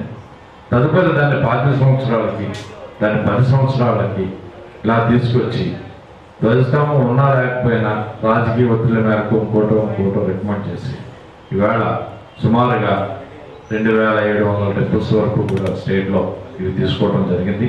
దీని నిమిత్తం కూడా సాలీన మరి దగ్గర ఒక 80 కోట్ల రూపాయలు గవర్నమెంట్ CGF ద్వారా వచ్చిన నిధుల్లోంచి దీనికి ఇచ్చి రన్ చేస్తుందని, అలాగే అక్షరాభ్యాసం వచ్చేటప్పటికి మరి ఆ స్టాటిస్టిక్స్ అన్నీ కూడా స్టేట్ వైడ్ మీకు కావాలంటున్నారు కాబట్టి తిలక్ రోడ్లో ఉన్న కమిషనరేట్ మీకు పెద్దలు మీ అందరికీ తెలిసే ఉంది. అక్కడికి వెళ్తే ఈ ధార్మిక పరిషత్ అని ఉంది. వీరభద్రయ్య గారు అని చెప్పేసి IAS మా సెక్రటరీగా రిటైర్ అయిన ఆయన దానికి గౌరవ అధ్యక్షులు, వారి ప్రకారం ప్లానింగ్ ప్రకారం వెళ్తున్నాయి. అక్కడ మీకు స్టేట్ వైడ్ స్టాటిస్టిక్స్ ఉంటాయి, లేదంటే నేను కలెక్ట్ చేసి మీకు నేను పంపించగలవాడిను. అంటే మీకు తెలియదని మాత్రం నేను చెప్పట్లేదు సార్, మీరు అడిగిన దానికి మిగతా వ్యక్తులు తెలియాలనే భావంతో నేను చెప్తున్నాను సార్. తర్వాత ఏంటంటే ఏదైనా సరే ఒక మంచిని మనం తీసుకోవాలి తప్ప ఏంటంటే మీరు ఇంచుమించుగా అక్కడ ఉద్యోగంలో చేసే ప్రారంభంలో జాయిన్ అయిన సంవత్సరమే నేను పుట్టాను. కాబట్టి మీ ఉద్యోగ పరిధి తర్వాత రిటైర్మెంట్ లైఫ్ చూసుకున్నట్లయితే నా జీవితం లేదు అందులో. కాబట్టి మీకు ఏదైనా చెప్తే ఏదో తాతకి ఏదో సామెత ఉంది కదంటే ఒకళ్ళు నేర్పించినట్టుగా ఉంటుంది. వేసుకోవడం మంచి పద్ధత, అదొక పాయింట్ అండి. అలాగే ఇంకోటి ఏంటంటే ఎంక్వైరీ చేయాలి కదా. ఫస్ట్ ఏంటంటే అతను హిందూ మతం పాటిస్తున్నాడా లేదా, అలా పాటించకుండా చేసినటువంటి వ్యక్తుల్ని ఎంప్లాయీస్ కింద ఉండడం కానీ అలాగే కమిటీ మెంబర్స్ కింద ఉండడం కంటే మంచి పద్ధత. దీనికి మీరు తీసుకునే జాగ్రత్తలు ఏంటి? ఎందుకంటే గుడి పరిసరాల్లో నమ్మకస్తులు మాత్రమే ఉండాలి, నమ్మకస్తులు లేకపోతే అంటే దేవుడిని నమ్మేవాళ్ళు మాత్రమే ఉండాలి. అలా అన్ని మతస్థులు ఉంటే ఆ గౌరవం ఉంటుంది ఆ గుడికి. వచ్చి భక్తులు ఆ మా దేవుడిని నమ్ముతారా, ఇలాంటివి కూడా డౌట్స్ వస్తూ ఉంటాయి. ఇప్పుడు ఫర్ ఎగ్జాంపుల్ చాలా టెంపుల్స్ లో అన్ని మతస్థులు ఉన్నారు, తిలకధారణ చేయరండి, వాళ్ళు క్లియర్గా తెలుస్తూ ఉంటారు. ఎవరైతే భక్తులు హుండీలు వేస్తారో ఆ డబ్బుల ద్వారా వచ్చి దాని మీద జీతాలు ఇస్తూ ఉంటారు, కానీ ఆ మతాన్ని ఆ దేవతని కొలవరు. అలాగే గతంలో కూడా రెండు పర్యాయాలు కమిటీలో క్రిస్టియన్స్ వేశారండి. క్రిస్టియన్స్ అంటే ఎలాంటి క్రిస్టియన్స్ అంటే మీరు చెప్పారు, షేకులు కొంతమంది క్రిస్టియన్స్ కొంతమంది నమ్ముతారండి. ఈవెన్ వెంకటేశ్వర టెంపుల్లో కూడా చాలా మంది ముస్లిమ్స్ వెళ్ళి ఆరాధిస్తూ ఉంటారు, చాలా మంది వెళ్తూ ఉంటారు, పొర్రు దండాలు పెడుతూ ఉంటారు. వాళ్ళ గురించి కాదండి, అసలు నమ్మకమే లేని వ్యక్తులు ఈ దేవాలయాలకి కమిటీల కింద వేస్తున్నారు. మీరు గవర్నమెంట్ తరఫున కానీ దేవాదాయ డిపార్ట్మెంట్ ద్వారా కానీ ఏమాత్రం కేర్ తీసుకుంటున్నారు వీటిలోంచి? ఇది చాలా అవసరం అండి. ఎవరైతే నమ్మకం లేని వాళ్ళు ఉంటారో ఆ నమ్మకం లేని వాళ్ళని కనుక వేస్తే బయట ఏం చూస్తూ ఉంటారండి. ఇప్పుడు టీటీడీలో కూడా చాలా మంది ఎంప్లాయీస్ క్రిస్టియన్స్ ఉన్నారు. క్రిస్టియన్స్ అందరూ అక్కడ ఏంటంటే సమావేశాలు ఏర్పాటు చేయటం, సమావేశాల ద్వారా అన్ని మతం గురించి చెప్పడం, పాంప్లెట్స్ మంచి పెట్టడం, ఇలాంటివన్నీ కూడా కేర్ తీసుకోవాలి కదండి. దేవాదాయం దగ్గర నుంచి ఏ కేర్ తీసుకుంటున్నారు? అయితే యాజ్ ఎ ఈఓగా నాకుండే పరిధి ఒకసారి మీకు నిర్ణయించుకుంటున్నాం. కాన్స్టిట్యూషన్ ఆఫ్ ట్రస్ట్ బోర్డ్ అనేది గవర్నమెంట్ యొక్క పని. గవర్నమెంట్ ఎవరినైతే మాకు ట్రస్టీలుగా నియమించిందో వాళ్ళ చేత పనిచేయించుకోవాల్సిన బాధ్యత నాది. అలా కనుక నేను చేయించుకోలేకపోతే కనుక నేను కనుక నా పర్సనల్గా వ్యూస్ని ఎక్స్ప్రెస్ చేసే అధికారం కానీ నాకు అక్కడ లేదు. యాజ్ ఏ ఎంప్లాయీస్గా ఉండే బోర్డు ప్రకారం ఏదైతే ఉందో దాని ప్రకారం నేను నడుచుకోవాలి. రెండోది ఏంటంటే పెద్దలు మీరందరూ కూడా ఇదే పాయింట్ మీద వచ్చి ధర్నాలు కూడా కార్యక్రమాలు నిర్వర్తించడం జరిగింది. దాని మొత్తం నేను కూడా గవర్నమెంట్ కూడా రిపోర్ట్ రాశాను, ఇలా ఉంది, ఇలా పాయింట్అవుట్ చేశారు, మరి ఇది యాక్షన్ తీసుకోమని. అది దాని నిమిత్తం ఇంతవరకు మాకు ఏదైనా రిప్లై రాలేదు. మరి ఏదైనా రిప్లై వస్తే దానికి అనుగుణంగా మేము తీసుకుంటాం. రెండోది ఏంటంటే ఆ వ్యక్తిని నేను సమర్థించడం కాదు, మరి బయట అక్కడ ఆవిడ ఏదైనా మరి మతం తీసుకుని ఉండొచ్చు, నేను కాదనట్లేదు. నేను చెప్పిన తర్వాత నేను ఎట్టి పరిస్థితుల్లోనూ నేను అనను. కానీ గుళ్ళోకి వస్తుంది, కొబ్బరికాయ ఉంటుంది, అమ్మవారు పెట్టుకుంటుంది, ఒక ఆరాధన ఉంటుంది, బొట్టు ఉంటుంది. ఈ పరిస్థితుల్లో దానికి ఎంక్వైరీ చేయవలసిన వాళ్ళు కూడా మా పైన ఇన్స్పెక్టర్స్ వాళ్ళు ఉంటారు. వాళ్ళు ఎంక్వైరీ చేస్తే ఇది తెస్తారు. జనరల్గా ఏంటంటే ఈ యొక్క సభను ప్రారంభించినటువంటి పెద్దలకు, ఈ యొక్క నిర్వహణ ఎవరైతే చేశారో వాళ్ళకి చిన్న విన్నపం ఏమిటంటే, ప్రతి ప్రధాన క్షేత్రాల్లో స్థల పురాణాన్ని ఎంత విశేషంగా అయితే బోర్డులు పెడుతున్నారో కానీ ఇప్పుడు ఉన్నప్పుడు పీకేస్తున్నారు. మరి చాలామంది యాత్రికులు భక్తులు ఎందుకంటే వారి యొక్క ఒత్తిడుల వల్ల దేవాలయానికి రాని టైం కూడా వాళ్ళు ఉండట్లేదు. కానీ అది కష్టం మీద కుటుంబ సమేతంగా దేవాలయానికి వస్తున్నారు. ఈ స్థల పురాణం గురించి కూడా వాళ్ళు తెలుసుకుంటున్నారు.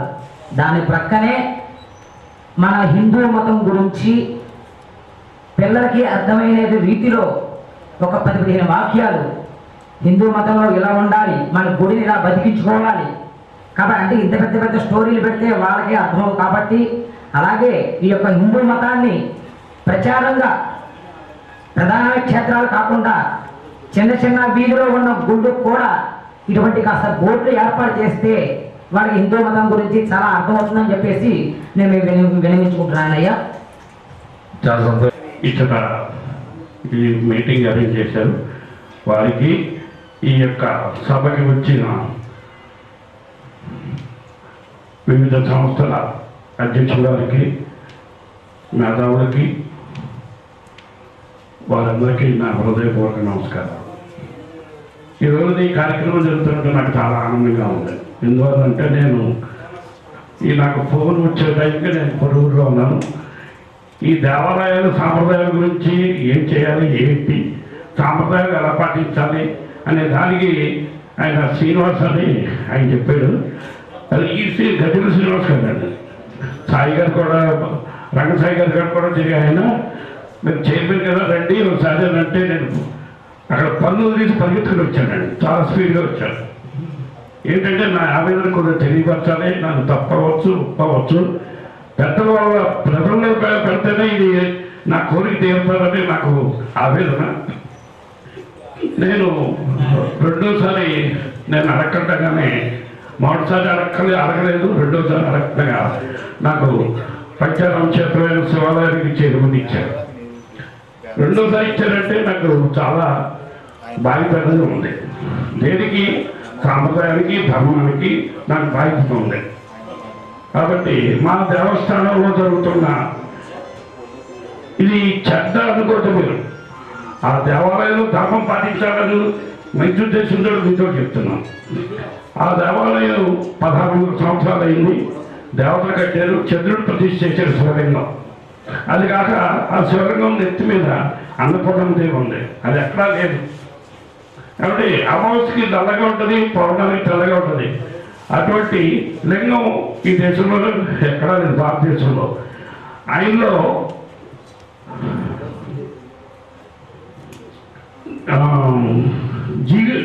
జీవం ఉన్నాము అని ఆ రంగులు మారుతున్నాయి. అలాగే కాకుండా పెట్టే విధానం సంకల్పం చేశారు. అట్లా బాలయంలో చేస్తారు. ఆ భావన చెప్పడం వరకు భావన తప్పది. హిందువుల యొక్క ఐక్యత ఉండాలి, హిందువులంతా ఒక తాటిపైకి రావాలి. దేవాలయ వ్యవస్థ అనేది చాలా పవిత్రమైనది. ఈ దేవాలయ వ్యవస్థలో అనేక లోపాలు ఉన్నాయి. ఆ దిద్దుకుని ముందుకు పోవాలి అనే పరిస్థితుల్లో ఈ సమావేశం ఏర్పాటు చేయడం జరిగింది.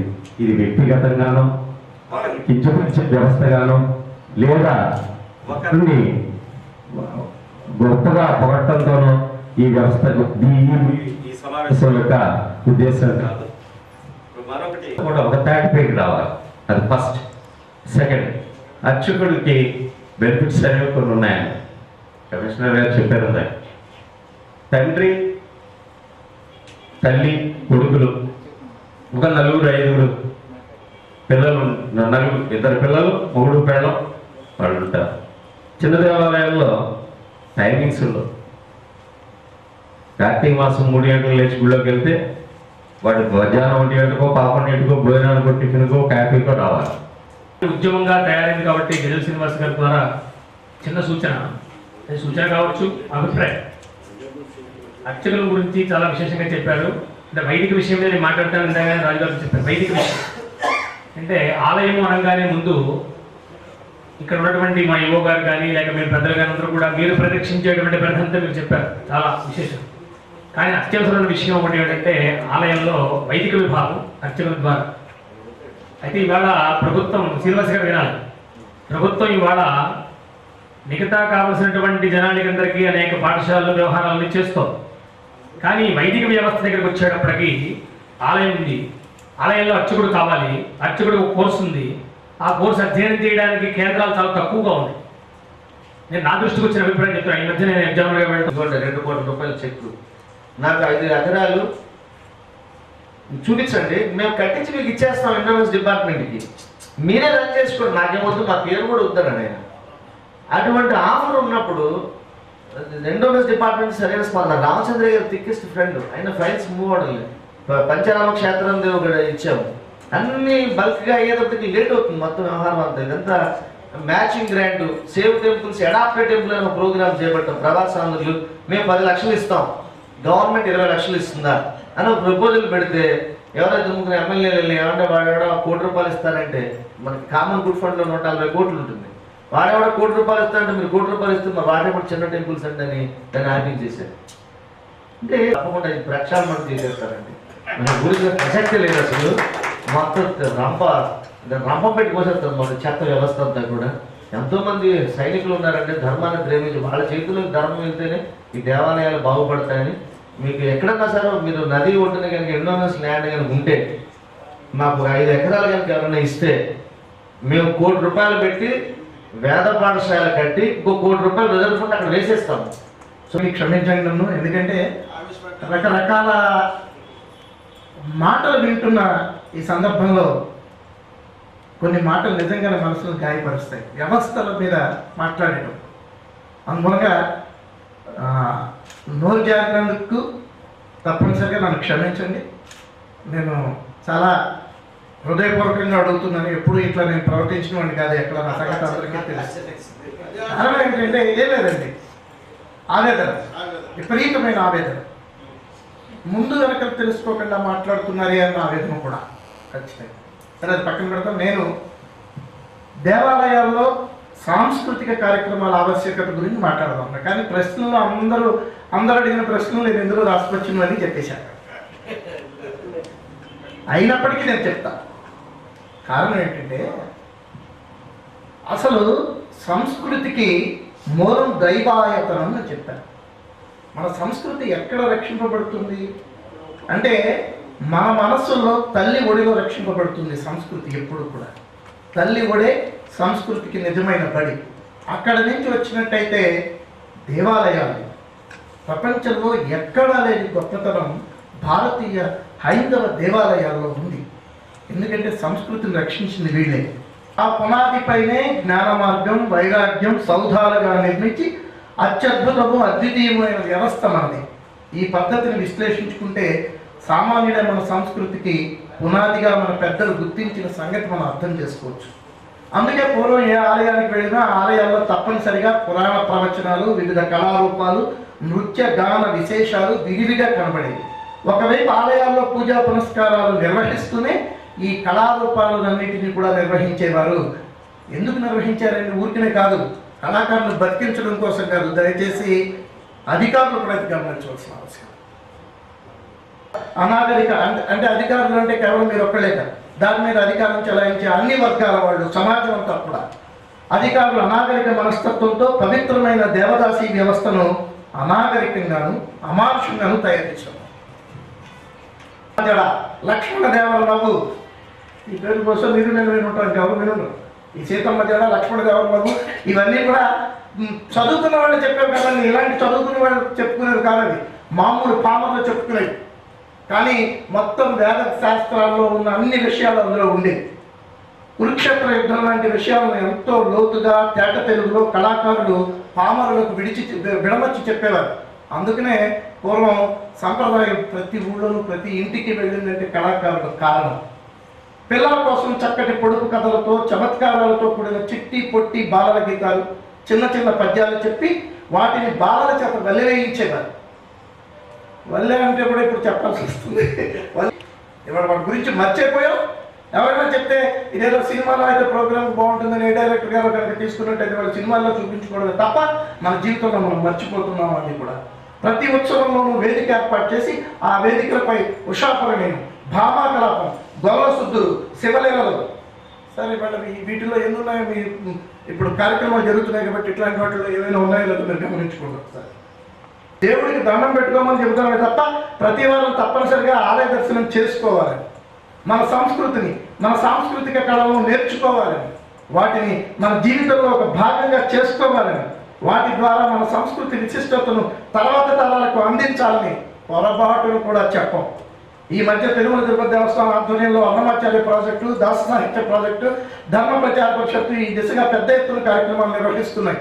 ఏమంటే దాస సాహిత్య ప్రాజెక్టు వాళ్ళు చేస్తున్న కార్యక్రమాలు మీరు చూసినట్టయితే వాళ్ళు పురంధరదాస్ కీర్తనలు పడుతున్నారు. వాళ్ళ ప్రతి పల్లెటూరులో, చిన్న చిన్న పల్లెటూరులో సైతం పురంధరదాస్ కీర్తనలు పడుతున్నారు. ఆ కన్నడ భాష ఎవరికి అర్థమవుతుందండి? ఎవరికి అర్థం కాదు కన్నడ భాష. అయినప్పటికీ ఆ దైవం యొక్క శక్తి వాళ్ళలో వచ్చి ఇవాళ అందరూ కూడా రోడ్డు మీదకి వచ్చి ఇళ్లలో కూర్చున్న పెద్ద పెద్ద వాళ్ళందరూ కూడా పెద్ద పెద్ద ఇళ్ల నుంచి కూడా వాళ్ళు వచ్చి ఈ కోలాటాలు అలాగే భజన బృందాలుగా వాళ్ళందరూ వస్తున్నారు. వాళ్ళ గ్లోబల్ హిందూ హెరిటేజ్ ఫౌండేషన్ ఆధ్వర్యంలో సేవ్ టెంపుల్స్ వారు కలిసి నిర్వహిస్తున్న ఈ సభ ఈ భీమవరంలో ఏర్పాటు చేయడం చాలా శుభపరిణామం.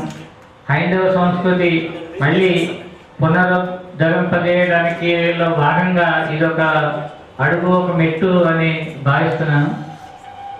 ఈ సేవ్ టెంపుల్స్ ఆర్గనైజేషన్ ఎక్కువ అందరూ కూడా ఎండోర్మెంట్స్ దేవస్థానాలు వాటి గురించి ఎక్కువ ప్రస్తావించడం జరిగింది. నాన్ ఎండోర్మెంట్ టెంపుల్స్ కూడా చాలా ఉన్నాయి. ఈ వేళ మీద లెక్కెట్టుకుంటాము, అది వేళ మీద కూడా లెక్కెట్టుకోలేని టెంపుల్స్ ఉన్నాయి. వాటి నిర్వహణ కూడా చాలా గొప్పగా జరుగుతుంది. కాకపోతే ఈ ఎండోర్మెంట్స్ సంబంధించిన దేవస్థాన కమిటీ మెంబర్స్ ధర్మకర్తల మండలి ఉంటున్నది.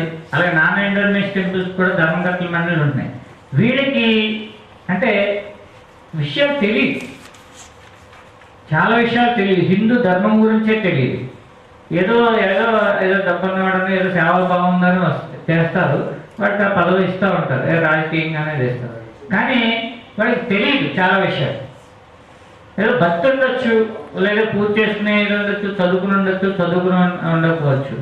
మీ ఈ గ్లోబల్ హెరిటేజ్ ఫౌండేషన్ వాళ్ళు ప్రతి చోట ఒక్కొక్క రోజు 2 రోజులు వర్క్షాప్ నిర్వహించాలి. దేవస్థానం ఏంటి, దాని నిర్వహణ ఏంటి, కొన్ని గైడ్ లైన్స్, కొన్ని వర్క్షాప్కి ముందు ప్రిపేర్ చేయాలి.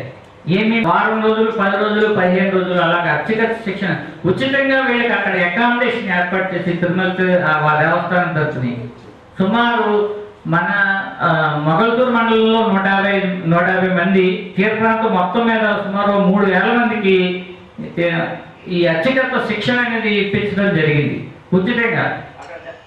దేవస్థానం వాళ్ళకి కొన్ని నిర్వహించుకో సామాగ్రి, బుక్స్, శ్లోకాలు అవన్నీ నేర్పి పంపించారు. వాళ్ళకి చక్కని అకామిడేషను, మళ్ళీ వాళ్ళ పంచలు అన్నీ కూడా, బట్టలు కూడా ఇచ్చి పంపించారు. వాళ్ళు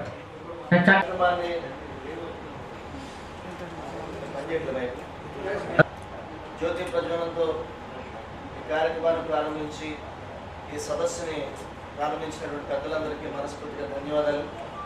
మీడియా మిత్రులందరికీ కూడా నేను మనస్ఫూర్తిగా ధన్యవాదాలు. అలాగే లోకల్గా ఉన్నటువంటి మహిళలు చాలామంది వచ్చారు. ఇవాళ సమయం అయిపోయినట్టు వెళ్ళిపోయారు. వారందరూ కూడా ముందే 9కి వచ్చేసారు. అందరూ వారికి విశ్వ హిందూ పరిషత్, బజరంగ్ దళ్, చెమ్మియా మిషన్, బ్రహ్మకుమారి సంఘం, చిందూరు నాన్నగారి భక్తులు అనేక మంది వచ్చారు. దేవాదాయ ధర్మాదాయ సిబ్బంది, అర్చక స్వాములు అందరూ వచ్చారు. అలాగే ఇతర సంఘాల వారందరూ కూడా వచ్చారు. వారందరికీ కూడా నేను ధన్యవాదాలు తెలియజేసుకుంటూ, మా గ్లోబల్ హిందూ హెరిటేజ్ ఫౌండేషన్ అమెరికాలో ఉన్నటువంటి సంస్థ అయినా కూడా ఇక్కడ ఏవైతే స్వచ్ఛంద సంస్థలు ఉన్నాయో హైందవ ధర్మాల కోసం కట్టుబడే సంస్థలు, వాళ్ళందరితో కూడా కలిసి పనిచేయడానికి మేమందరం కూడా సిద్ధంగా ఉన్నాము. మా నుంచి ఆర్థికమైనటువంటి సేవలు ఏం కావాలన్నా కూడా మేము చేయడానికి ముందుకు వస్తాం. ఏమైనా సమస్యలు ఉంటే దాన్ని మన స్థానికంగానే చాలా గట్టిగా పోరాడాల్సినటువంటి అవసరం ఉంది. సినిమాల్లో మనం చూస్తున్నాం, కృష్ణుడు మోటార్ సైకిల్స్కి వెళ్ళిపోవడం, సీతాదేవిని అవమానించడం, ఇవి అనేకమైన ఉన్నాయండి. ఇవన్నింటినీ కూడా మనం థియేటర్ రిలీజ్ అయిన రోజునే ఖండించాలి తీవ్రంగా. ముఖ్యంగా మనలాంటి వాళ్ళ ముందే ఒక ప్రెస్ మీట్ పెట్టి వాళ్ళ సినిమా రిలీజ్ అవుతుందని పిచ్చి పిచ్చి వేషాలు వేస్తే ఈ సినిమా మేము ఒప్పుకోమో ముందే కాషన్ చెప్పాలి. ఎందుకంటే మనం ఎప్పుడైతే వదిలేసామో ద్రౌపది వస్త్రాభరణం మీద పిచ్చి పిచ్చి జోకులు చేయడం, అలాగే సీతమ్మ వారి వనవాసానికి వెళ్తున్న దాని మీద జోకులు వేయడం, సీతమ్మ వారిని అవమానించుకునేటువంటి ఒక వ్యవస్థ, ద్రౌపదిని అవమానించుకునేటువంటి రచనలు, ఇవన్నీ కూడా చాలా నీచమైనటువంటి పనులు. ఇవన్నీ కూడా మహాస్వాధ్యమానులందరినీ కూడా అపహాస్యం చేసేటువంటి రచనలు చేసి ఈ జాతిని భ్రష్టు పట్టించారు కొంతమంది. ఇది మనం చూస్తూ ఊరుకున్నాం. వ్యక్తుల మీద చూస్తున్నాం, పక్కన వాళ్ళ పుస్తకాల మటుకు ఎక్కడ పడితే అక్కడ దొరుకుతున్నాయి. ఆ పుస్తకాలు మనం ఎందుకు ఆపలేకపోతున్నాం? మనం ఎవరైతే గ్రంథ ముద్రణ చేసి బజార్లో అమ్ముతున్నారో వాళ్ళందరూ కూడా సీవియర్ వార్నింగ్ ఇవ్వాల్సిన ఆవశ్యకత మన అందరికీ ఉంది. వాళ్ళు దయవుంచి ధర్మానికి గ్లాని చేసేటువంటి రచనలు కానీ సమాజంలో మనం ఒప్పుకోవడానికి వీల్లేదు. దాని మీద మనం అందరం కూడా పనిచేయాలి. అలాగే దేవాలయంలో పవిత్రతకి ఆటంకం ఏదైతే జరుగుతుందో దాని మీద మనం అందరం కూడా గట్టిగా పోరాడాల్సిన అవసరం ఉంది. ముఖ్యంగా అర్చక స్వాములు కూడా నేను కోరేది ఏంటంటే, అర్చక స్వాములు పాపం దేవాలయంలో ఉంటారు, కానీ కొంతమంది అర్చక స్వాములు బయటకు వచ్చి దేవాలయం బయటకు సేవలు కాల్చడం, ఇవన్నీ కొన్ని దృశ్యాలు మన కంట కనిపిస్తుంది. చాలా బాగా ఉంది. మీరు త్యాగ పురుషులు, దేవుడికి అతి దగ్గరగా ఉండేటువంటి మనుషులు. మీకు కూడా ప్రైవేట్ జీవితం ఉంది, నేను కాదు, నాకు ప్రైవేట్ జీవితం ఉంది. నేను చాలా నా మిత్రులు అడగండి, నేను చాలా సిద్ధాంతంగా ఉంటాను. ఇచ్చారు, వీడియో రికార్డ్ చేశాము, వీటిలన్నింటినీ కూడా ప్రోధి చేసి తప్పకుండా నేను చీఫ్ మినిస్టర్ గారి దృష్టికి తీసుకెళ్తాను. ప్రకాష్ రావు గారి అపాయింట్మెంట్ నేను తీసుకున్నాను చీఫ్ మినిస్టర్ గారిని. ఇందాకే ఫోన్ పోయింది ఆయనది. నేను ఇక్కడ మీటింగ్ జరుగుతుంటే ఫోన్ నేను చూసుకుని సైలెంట్ మోడ్లో పెట్టి నేను అర్జెంట్గా మాట్లాడాలని ఫోన్ చేశారు ఆయన. అంటే ఇప్పుడు వారు చాలా సంతోషంతో ఉన్నారు కాబట్టి వారిని అడిగి కొంత ఊరట మన దేవాలయ ధర్మాదాయ శాఖలో కానివ్వండి, మన ధర్మానికి కానీ తీసుకోవాల్సిన ఆవశ్యకత ఉందని నేను భావిస్తూ, మనకి ముఖ్యమంత్రితో పనే తప్ప అక్కడ ఆ సీట్లో ఎవరున్నారన్నది మనకి ముఖ్యం కాదు. మనం తప్పకుండా వ్యవస్థ పోరాడాల్సిన అవసరం ఉంది. ఇన్నాళ్ళు బట్టి నేనేదో గజల్స్ పాడుకుంటూ బతికాను, కానీ ఇప్పుడు కొంత ధర్మం కోసం బతకాల్సిన ఆవశ్యకత చేస్తాను. మీతో పాటు నేను ఉన్నాను. హైందవ ధర్మానికి ఎప్పుడైనా సరే గ్లాని జరిగితే గజల్ శ్రీని వాయిస్ మీతో ఉంటుందన్న విషయం మీరు మర్చిపోవద్దు. మనం అందరం, మేము ఇంకొక విషయం కూడా మిమ్మల్ని కోరేది ఏంటంటే, ఈ సేవ్ టెంపుల్స్ మ్యూజిక్ బ్యాండ్ ఒక 6 మంది కళాకారులు తయారు చేశాము. మీరు భీమవరం పిలిపించుకుని వారిని ఇక్కడ చక్కటి ప్రోగ్రామ్ నేను వాళ్ళు చక్కటి 3 గంటల పాటు బ్రహ్మాండంగా పాడతారు. వాళ్ళంతా టాలీవుడ్ సింగర్స్. మేము ఒక ఉద్యమంకి తయారు చేసేవాళ్ళు. నేనే రిహార్సల్ పెట్టి, నేనే ఆవు గురించి ఒక పాట, అన్నదానం గురించి ఒక పాట, సేవాదళ సభ్యులమైన ఒక పాట, ఇలా అనేక మంచి బ్యూటిఫుల్ ప్రోగ్రామ్స్ తయారు చేసాం. మన 42 దేవాలయాలపైన క్షేత్రదర్శిని అని ఒక ఆడియో తయారు చేశాను, మీకు నేను పంపిస్తానండి. అది మీరు తప్పనిసరిగా వినాలి. భూమి ధరిసి వచ్చిన జ్ఞాపకం ఉంది. అప్పుడు ఎప్పుడో చూశాను, కానీ ఇన్నేళ్లకు నాకేదో మనసు కలుగుతుంది. ఏమిటి ఈ గొప్ప వరకు నాన్న అంటే, నాన్న చెప్తాడు, నాన్న నువ్వు మనం వెళ్ళాలి, నేను తీసుకెళ్ళి ఆ తాతని నాన్నమని చూపిస్తానంటే, అది చూపిస్తావు కానీ నన్ను క్షేత్ర దర్శనం చేయించు, ఆ క్షేత్రాలన్నీ చూపించిన అన్న అంటే ఆ కొడుకుని తీసుకుని చిత్తూరు వెళ్ళి కాణిపాకం, అక్కడికి వెంకటేశ్వర స్వామి, కాళహస్తి, ఇలాగ మొత్తం 42 దేవాలయాలు. చివరి నేను కన్యకా పరమేశ్వర దేవాలయం, అప్పనపల్లి, అన్నిటి గురించి నేను పాడాను. మొత్తం 40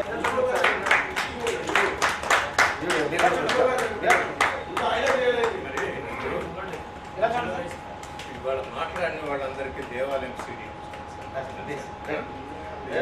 ఎందుకు ఎక్కువ నేను ఒక 500 దేవాలయాల సీడీలు మీకు పంపించాను. సీడీలు కావాలి, సీడీలు ప్రతి దేవాలయంలో గోమాత గురించి, అలాగే అన్నదానం గురించి మారుమోగాలి.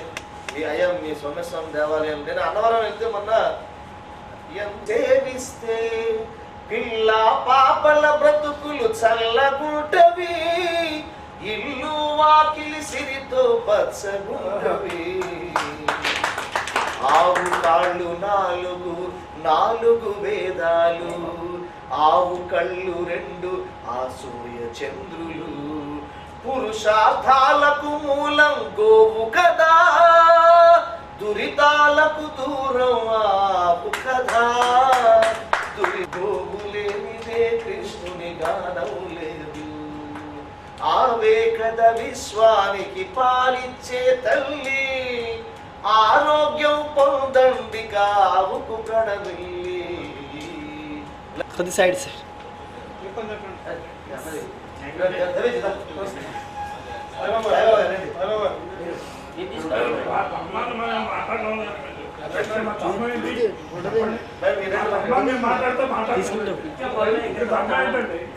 చాలా ఉందండి. ఆయన పొడి సాయిబాబా గారు సాయిబాబా గారు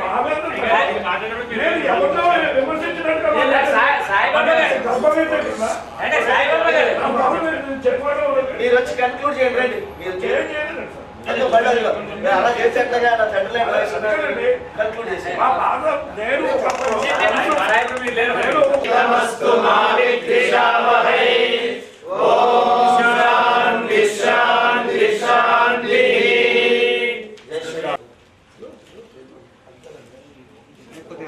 ఒక నిమిషం వీడియో అయిపోయింది.